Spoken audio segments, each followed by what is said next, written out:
Merci Eric, et merci de m'avoir convié à ce très beau colloque. J'en félicite les organisateurs. Je suis toujours très heureux, très honoré de venir ou de revenir à l'ICES. À nouveau, on me convie pour parler de Carl Schmitt. Ça avait été le cas fin février, le colloque sur l'ennemi. Là, le colloque sur ordre et désordre international. Donc, je remplis mon devoir, puisque Schmitt, effectivement, j'ai travaillé dessus. Tout de même, je peux parler d'autre chose et d'autres personnes que Carl Schmitt. Je ne suis pas monomane. Voilà. Mais il est vrai que j'ai beaucoup travaillé sur l'œuvre publiée du personnage.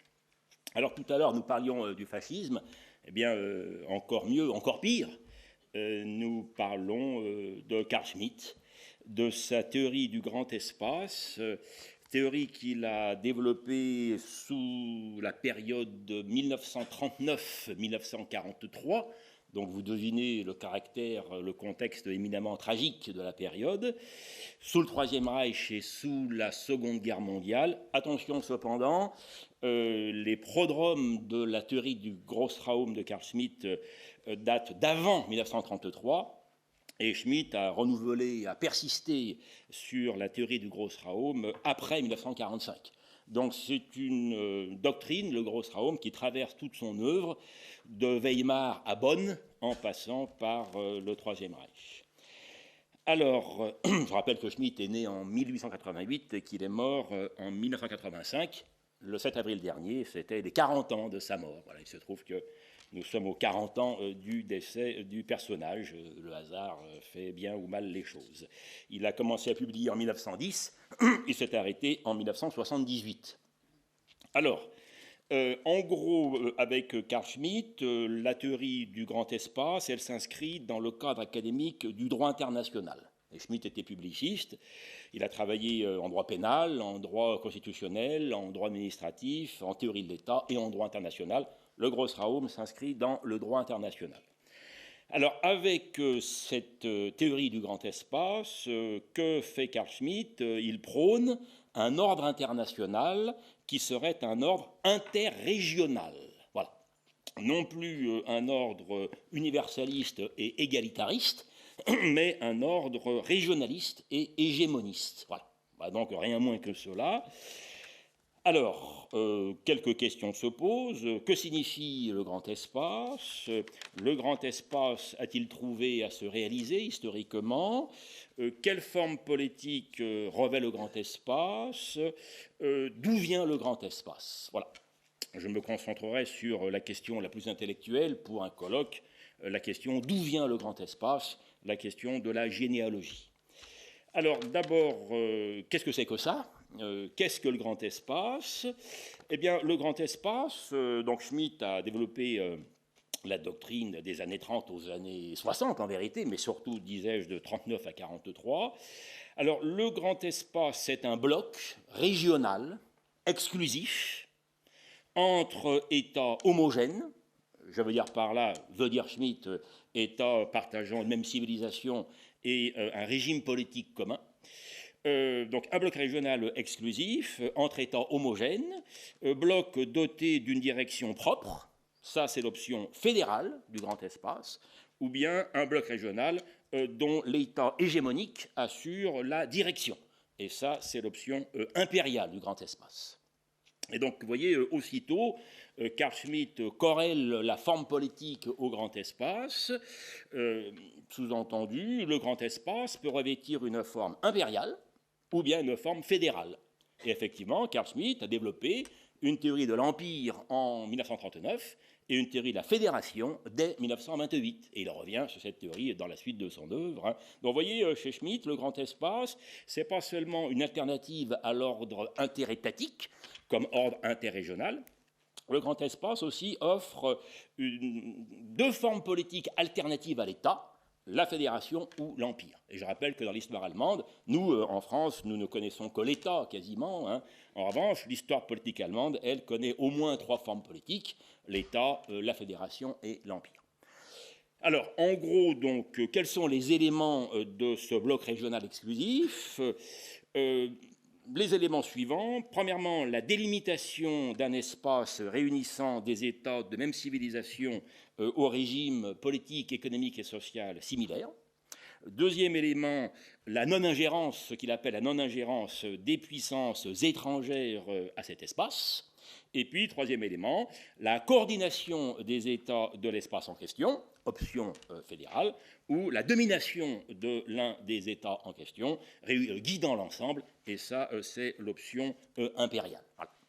Alors, quoi qu'il en soit, vous voyez, que le grand espace soit fédéral ou impérial, une constante, le grand espace est toujours l'antithèse de deux choses, l'antithèse des petits États, comme on dit en allemand les Kleinstaaten, la Kleinstaaterei, hein, on dit les États petits et moyens qui ne comptent pas beaucoup, et l'antithèse du One World, l'antithèse de l'unité du monde. En gros, si vous voulez, avec le grand espace, que fait Carl Schmitt? Il dépasse l'État, parce qu'il croit que l'État est dépassé, à tort ou à raison, sans aboutir au One World, sans aboutir à l'unité du monde, sans aboutir à l'universalisme, puisque pour Schmitt, je rappelle, pour ce catholique, cet étrange catholique, l'universalisme au plan temporel, sinon au plan spirituel, l'universalisme lui fait penser à la tour de Babel. Et pour lui, l'unité du monde, c'est pas seulement utopique, c'est plus grave pour lui, c'est sacrilège. Voilà. Voilà donc le grand espace comme antithèse et des Kleinstaaten et du One World. Alors, comment est-ce que ce grand espace a-t-il trouvé à se réaliser politiquement? Effectivement, réalisation tragique et qui a pu compromettre la théorie du grand espace. Quelque part, le grand espace a pu se réaliser, c'est malheureux, durant la Seconde Guerre mondiale avec l'Europe allemande de 1940 à 1944. Effectivement, Carl Schmitt, vous le savez peut-être, de 1945 à 1947, il a été arrêté, interné, interrogé par les services américains, et notamment par l'un des adjoints du procureur Jackson, Robert Kampner, et Kampner a demandé à Carl Schmitt, est-ce que, avec votre théorie du grand espace, n'avez-vous pas théorisé la conquête allemande de l'Europe, n'avez-vous pas érigé en doctrine l'impérialisme germanique, l'impérialisme hitlérien? Alors Schmitt a répondu, il a dit en gros le Grossraum n'est pas le Lebensraum, bon, ce qui est vrai, hein. Et puis il a surtout insisté, ma théorie ne se réduit pas à un pangermanisme, je l'ai évoqué, j'ai commencé à la penser avant 1933, et après 1945, hein, Schmitt, je le disais, a développé la théorie du grand espace. Et donc, je pense que cette théorie ne se réduit pas à une théorisation, justement, de la conquête allemande de l'Europe, même si on peut tout à fait dire que le grand espace, c'est la forme juridique de cette expansion allemande. Bon. Alors, en gros, après 1945, hein, Schmitt persiste et signe, si vous voulez.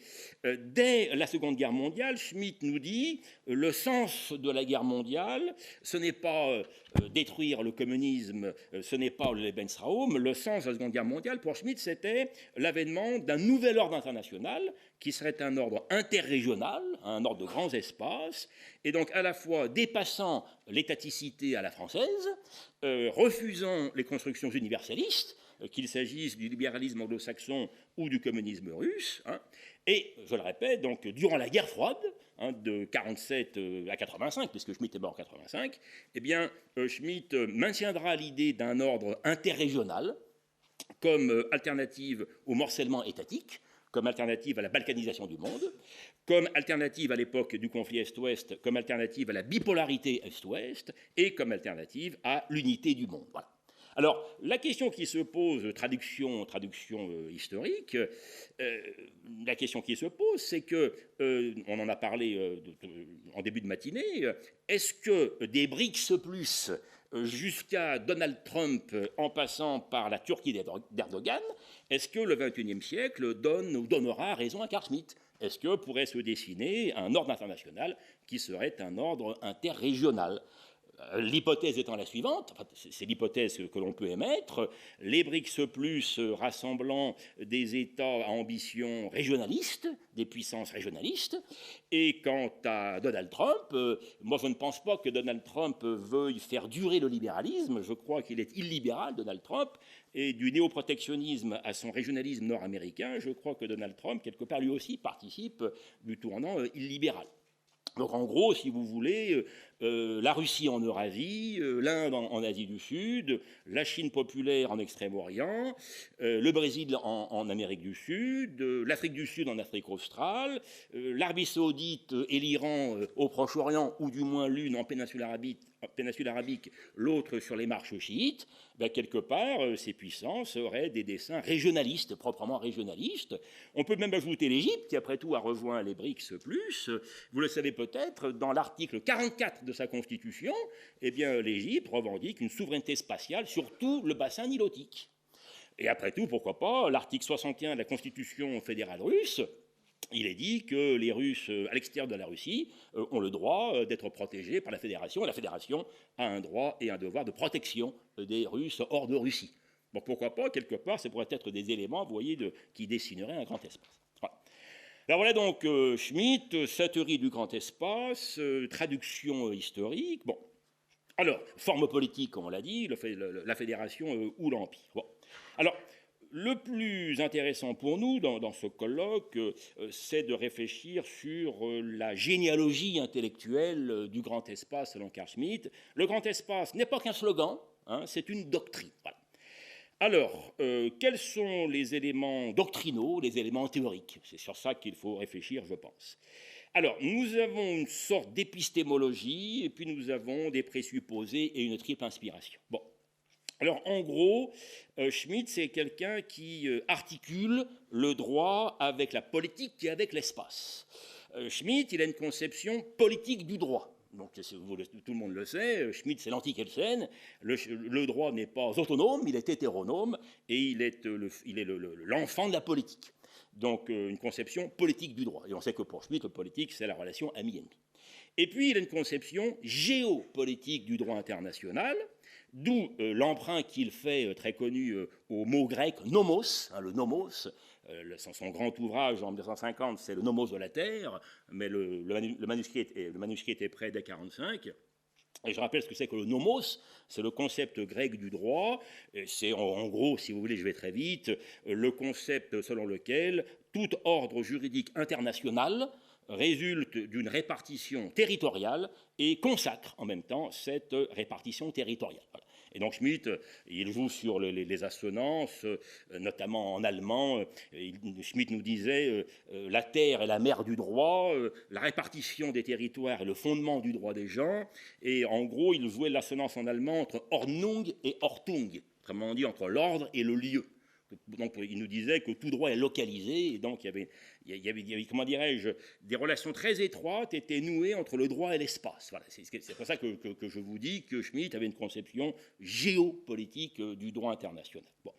Voilà donc une espèce de base épistémologique où on croise droit, politique et espace. Bon.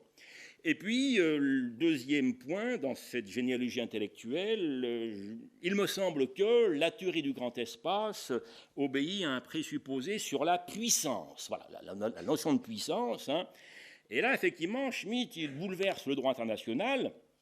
Donc, pour Schmitt et d'autres, la puissance est érigée en critère de la souveraineté, soit une révision du concept de souveraineté en droit international. Je vous rappelle qu'en droit international, que signifie la souveraineté? En gros, je vais très vite, c'est en gros l'indépendance politique et l'effectivité territoriale.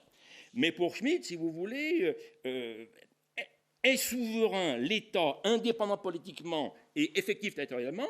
Pour Schmitt, ce n'est pas suffisant. Il faut intégrer la puissance dans la souveraineté réelle. Voilà. C'est pour ça qu'il bouleverse quelque peu le droit national. Pour lui, quelque part, dans l'ordre international, ne serait vraiment souverain que le puissant. C'est très contestable tout cela, hein, et pas simplement l'effectif ou l'indépendant. Voilà. Donc il y a tout un travail sur la notion de puissance appliquée au droit national. Et puis, il y a une triple inspiration dans la doctrine du grand espace de Carl Schmitt. Il y a trois choses, donc, ce que Schmitt appelle la révolution spatiale due aux mutations techniques. Ça, c'est très, très important chez lui, j'en dirai deux mots dans la suite de ma péroraison. Autre inspiration, alors ça, c'est pour ça que j'évoquais Trump tout à l'heure. Hein. Alors ça, c'est très important dans la théorie schmittienne du grand espace, c'est que à la base de cette théorie, nous avons une interprétation de la doctrine Monroe. Voilà, la doctrine Monroe, Schmitt l'a travaillé toute son œuvre en 1926, en 1932, en 1939 et jusqu'à sa mort quasiment. Il a été fasciné par la doctrine Monroe, c'est allemand, Carl Schmitt. Bon. Et puis, alors ça c'est plus classique pour un juriste allemand, justement, troisième source d'inspiration du grand espace selon Carl Schmitt, les pan-idées, pan-idéon en allemand, les pan-idées de la géopolitique allemande, de la géopolitique allemande, donc pan-germanisme, pan-slavisme, panaméricanisme, voilà. Voilà donc révolution spatiale, doctrine Monroe et pan-idée. C'est sur ça que je voudrais m'appesantir, étant entendu que je vous ai rappelé cette sorte de base épistémologique, droit, espace, politique, et puis la puissance, critère de la souveraineté réelle, et pas que l'indépendance ou l'effectivité. Voilà. Alors, que veut dire Schmitt par révolution spatiale moderne? C'est quelqu'un qui, normal pour un Allemand, il a été hanté par les guerres de religion, 16e, 17e siècle, mais au-delà par les grandes découvertes, par le grand tournant de la première modernité. Et donc, si vous voulez, il fait une espèce d'analogie entre 15e, 16e siècle et 19e, 20e siècle. Alors, en gros, nous dit-il, le tournant du 19e et du 20e siècle connaît une révolution spatiale analogue à celle qu'a connue le tournant du 15e et du 16e siècle. À l'époque, donc, des grandes découvertes, à l'époque où le globe a été reconnu, hein, les océans et puis l'Amérique. Bon. Et donc, nous dit-il, 19e, 20e siècle, le grand tournant, ce ne sont plus, évidemment, de grandes découvertes géographiques, mais ce sont de très nets progrès dans les transports et les communications. Voilà. Schmitt était un conservateur, mais comme tous les néoconservateurs, il fut fasciné par la technique, par la technologie. Aujourd'hui, il s'intéresserait à Internet, sans aucun doute. Bon. Et donc, du chemin de fer, à l'époque de Schmitt, jusqu'à l'aéronautique, il nous dit que le progrès dans les transports et les communications, eh bien, a bouleversé, a parachevé la conquête du monde. Voilà. Et donc, par conséquent, il fait le lien, donc, première modernité, première révolution spatiale, 15e, 16e siècle, cette révolution spatiale a permis la fondation d'un premier nomos de la Terre, disait-il, à la fois européocentrique et global, reposant d'une part sur la souveraineté de l'État en Europe, sur l'équilibre des États en Europe, et puis d'autre part reposant sur la liberté des mers, le partage des territoires outre-mer, donc le colonialisme, hein, et puis la suprématie maritime britannique. Voilà. Ça, c'était le premier nomos de la Terre, donc, qui est apparu au XVIe siècle et qui perdure jusqu'au XXe. Et d'après Schmitt, donc, seconde modernité, seconde révolution spatiale, donc en gros au XXe siècle, le premier XXe siècle, l'époque où pense et parle Schmitt surtout, hein, eh bien nous dit-il, la révolution spatiale de la seconde modernité implique un second nomos de la Terre. Bon. Et donc, en deux temps, d'abord, Seconde Guerre mondiale, hein, c'est un nationaliste allemand, Schmitt, nous le savons, et donc, disait-il, il appartient à l'axe Rome-Berlin-Tokyo de fonder ce nouveau nomos de la Terre, hein, puisque, ma foi, les puissances de l'axe, nous dit-il, elles luttent pour des hégémonies régionales. Voilà. Pour lui, l'Italie, l'Allemagne, le Japon étaient des puissances régionalistes. Et donc, Méditerranée, Extrême-Orient, Europe centrale et orientale. Bon. Et donc, nous retrouvons cela, hégémonie régionale et régionaliste, dépassant la dimension étatique, à nouveau, l'étaticité à la française est pointée comme obsolète, hein, et puis s'opposant aux constructions universalistes, aux impérialismes universalistes à l'anglo-saxonne ou à la soviétique. Voilà. Et puis, après 1947, donc, Schmitt, à nouveau, il rebondit. À nouveau, il inscrit la guerre froide et la décolonisation dans la problématique d'un nouveau nomos de la Terre. Et cette fois-ci, donc, qu'est-ce qu'il observe? Effectivement, voilà, et nous retrouvons la chose. Il observe la formation de camps, donc le bloc soviétique coalition occidentale, donc ça dépasse l'État. Il observe aussi la multiplication des États, mais États moyens ou petits, la balkanisation du monde, et des États qui ne sont que formellement souverains. Il leur manque la puissance, et c'est pour ça que Schmitt recommandait à ces États petits et moyens de se regrouper. Et donc il envisageait des regroupements régionaux, pan-arabes, pan-africains, pan-américains, pan-européens, pourquoi pas. Et puis, donc, il a ajouté à la fin de sa carrière, années 70, un autre élément du nomos de la Terre, la territorialisation des mers. Voilà. C'était ça qui aussi le fascine. Et donc, disait-il, par-delà la guerre froide, observait-il, un nouveau nomos de la Terre pourrait prendre forme, 3 formes possibles, c'était ses pronostics sur la guerre froide et l'après-guerre froide, hein, l'unité du monde, donc sous-entendu au cas où l'une des deux puissances l'emporterait. À l'époque où Schmitt pense tout cela, années 60-70, même Raymond Aron le pensait, c'est l'URSS qui allait gagner, c'est le communisme qui allait gagner. Et donc on aurait eu une espèce de fédération soviétique universelle, voilà, l'unité du monde centrée sur Moscou. Évidemment, Schmitt détestait cela. Hein. Autre forme que pouvait revêtir le nomos de la Terre, une hégémonie aéronavale américaine. Non plus, ce n'est pas cela qui l'intéressait. Bon. Ou bien, voilà, un équilibre des grands espaces, un équilibre des régions, un équilibre interrégional. Et donc, effectivement, c'est ça qui l'intéressait, c'est à ça qu'il croyait, et c'est sur cela qu'il militait. Et donc, l'essentiel ici, vous voyez, grand espace, pour lui, c'était la doctrine Monroe qui faisait figure de première conceptualisation du grand espace, aussi bien en politique internationale qu'en droit international. Et donc c'est sur la doctrine Monroe que je voudrais m'appesantir et terminer ma péroraison. Hein. L'épanidée de la géopolitique, certes, mais ça, je dirais que la chose est très connue et un petit peu banale. Qu'un juriste allemand s'inspire de Ratzel ou de Haushofer, bon, rien de très commun. En revanche, qu'un juriste allemand s'intéresse à la doctrine Monroe, ça me semble quand même plus original et plus intéressant. Et puis ça nous permet de revenir sur Trump et puis sur les États-Unis. Alors, donc Schmitt, l'ordre interrégional qu'il préconisait, eh bien Schmitt en a vu un exemple pionnier hein, dans la doctrine formulée en 1823 par le président américain James Monroe. Voilà. Alors, Schmitt, il a développé 3 types d'argumentation sur la doctrine Monroe. Alors, en gros, 1926, c'est l'année où Schmitt publie son ouvrage sur la SDN. Pour Schmitt, la doctrine Monroe est un principe de rejet des monarchies européennes qui garantit le régime républicain des États du continent américain. Premier point. 6 ans plus tard, en 1932, pour Schmitt, la doctrine Monroe devient, et il le déplore, bon mais c'est possible, elle devient un instrument d'hégémonie et d'ingérence des États-Unis dans les Amériques. Et donc, sous-entendu, la doctrine Monroe a été métamorphosée en doctrine Grant en 1870. Bon. Et puis surtout, voilà, c'est l'année décisive, en 1939, eh bien, Schmitt voit dans la doctrine Monroe la préfiguration même du grand espace, hein, et c'est ça qui l'intéressait. Bien sûr que Schmitt, vous pensez bien, détestait Roosevelt, en qui il voyait un nouveau Wilson, bon, à juste titre sans doute, bon. Et donc, Schmitt disait... De Wilson à Roosevelt, les démocrates américains ont trahi l'esprit de la doctrine Monroe. Autrement dit, ils sont passés du régionalisme à l'universalisme. Bon. Alors, et donc lui, il prétendait que l'Allemagne, le Japon, l'Italie, eux, pourraient revenir à l'esprit de cette doctrine Monroe en cultivant le régionalisme. Alors, en quoi la doctrine Monroe illustre-t-elle le grand espace cher à Carl Schmitt ? Bon. Eh bien, nous dit-il, cette doctrine a été, d'après lui, la première déclaration politique et juridique, hein, politique parce que concept de politique étrangère, juridique parce que concept de droit international. Et je rappelle que sous la SDN, le pacte de la SDN mentionnait la doctrine Monroe. Hein.